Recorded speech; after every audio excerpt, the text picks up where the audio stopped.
All right, time for another rocking chair analysis. I got a chance to shoot an NRL 22 match up here in Alaska yesterday. Had an awesome time down there in Delta Junction. Really fun match, and managed to actually place first. But I noticed I was missing some shots with at the 100-yard line and the 70-yard line especially, or targets at those ranges, I should say. I shot my T1X. This has got an Athlon 4 through 12 on it, or sorry, 4 through 16 Midas tack. Really budget scope. I think they're like 600 MSRP or something like that. Bare bones T1X in a KRG Bravo. Had a couple different bags with me and the normal Atlas Cal bipod. Doesn't really matter.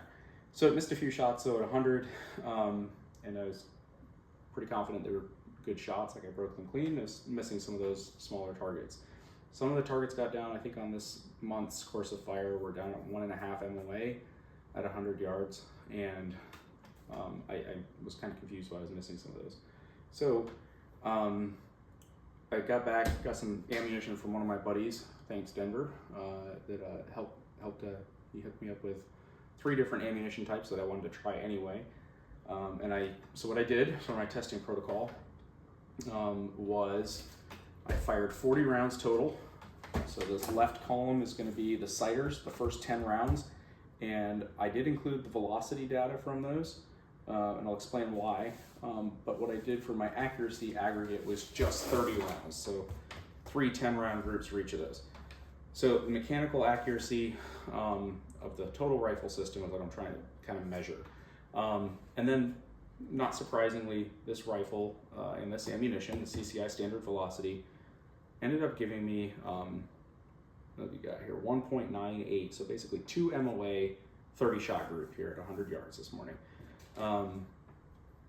So it kind of explains why maybe I was missing a few of those targets at 100. I'm sure I missed a bunch of targets. Those aren't the only ones I missed. I missed a lot. But I definitely dropped some points that I was a little bit confused about. So that kind of explains it right there. I've got a 1.5 inch target with a gun that shoots a 2 MOA aggregate group. Really, that's the mechanical capability of that rifle. So I'm kind of, it's a little bit of luck right there. So I'll go into my testing protocol. I want to ask my buddy here on YouTube, the OK Rifleman, to maybe weigh in on my testing protocol. So even though this is a large sample size of 30 rounds, 40 rounds technically for the muzzle velocity data, there's gremlins and there's weird stuff that happens with rimfire ammunition testing. They all use different lubricants, they all use a different powder, they all use a slightly different lead composition, whatever. And what that means is that your barrel has to season, essentially, or condition to that new lubricant, powder, lead combination. OK Rifleman made a comment earlier that he's seen it take as long as 40 rounds after changing ammunition types for things to stabilize in terms of muzzle velocity.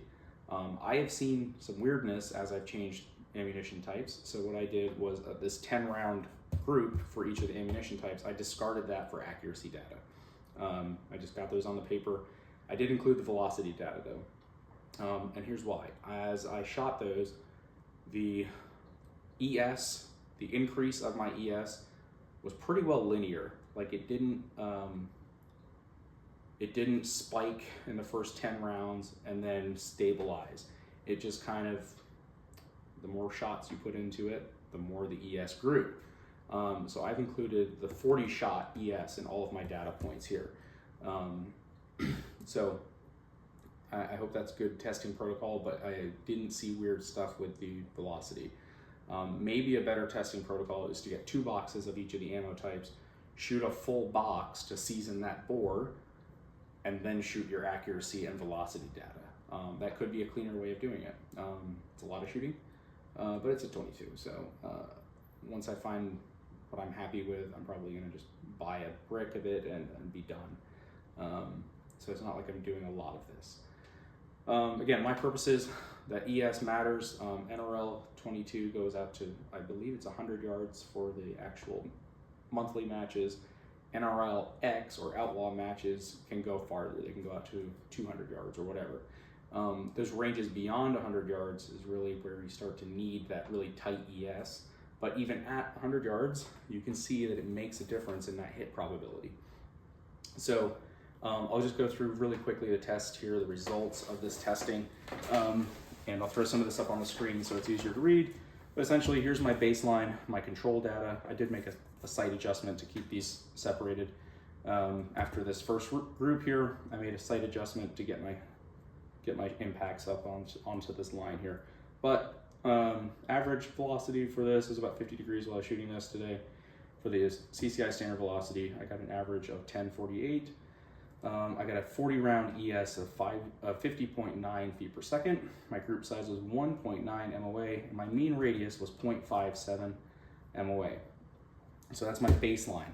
I've shot thousands of rounds of that through my gun. It was good enough to even win a match yesterday. So not terrible.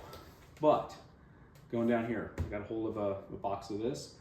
Again, fired my 10 round sighter here. Nothing spectacular. And then my total group size for 30 rounds was 2.16 MOA with a mean radius of 0.40 MOA. So that's these 30 rounds. Now, that mean radius is what makes this slightly better than the standard velocity. This guy, through the group extreme spread, if you will, really blew up the group extreme spread. But I care about where all the shots go. You know, there's no flyers. If I'm in the middle of a match, it really doesn't matter why that shot went low, it went low. So more interested in the extreme spread of that group that I can count on than I am anything else. The mean radius, though, tells a more clear story of like what's your average miss distance with this ammunition, what can you expect. All right, going down to the fourth one I fired. This one was pretty disappointing. I was really hoping this stuff would shoot well for me. It's shot really well in other rifles. Could be a bad lot, but whatever. 10 round sighter here was kind of promising, but then the total group 2.59 MOA versus my standard of 1.98. So again, the ES is where that came from. We have a 40 shot ES of 71.5, worst ES of the day, despite this costing a lot more than the $4.50 a box CCI standard velocity. So that group mean radius of 0.67, also worse than my standard velocity stuff. So yeah, it is what it is. Average velocity was 1,002 feet per second for whatever that's worth. It does shoot about 100 feet per second slower than some other stuff. Yeah.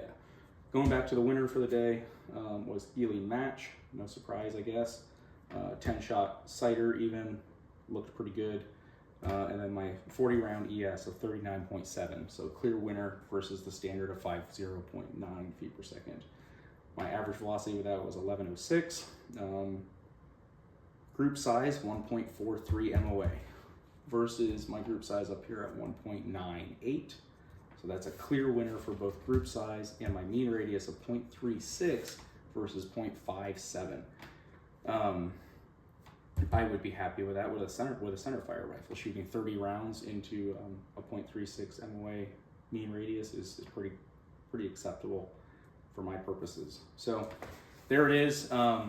Looking forward to hearing what Mr. OK Rifleman has to say about the testing protocol stuff, whether we should be shooting a full box of ammo through a rifle before we even test it for accuracy and velocity data.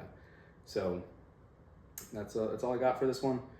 Super fun match down there in Delta, and be looking forward to shooting a handful more of those this summer. Hopefully, got a few local ones, and they're not necessarily NRL sanctioned matches, but same format. So that'll be fun, and I'll be gearing up to use this rifle again for some NRL hunter training.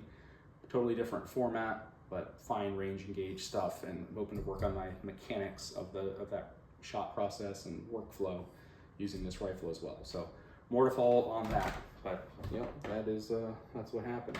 Oh, here's my favorite Vortex product right here. These neoprene scopes covers that they sell on Amazon are really easy to size, so you can protect your optics that are not Vortex probably.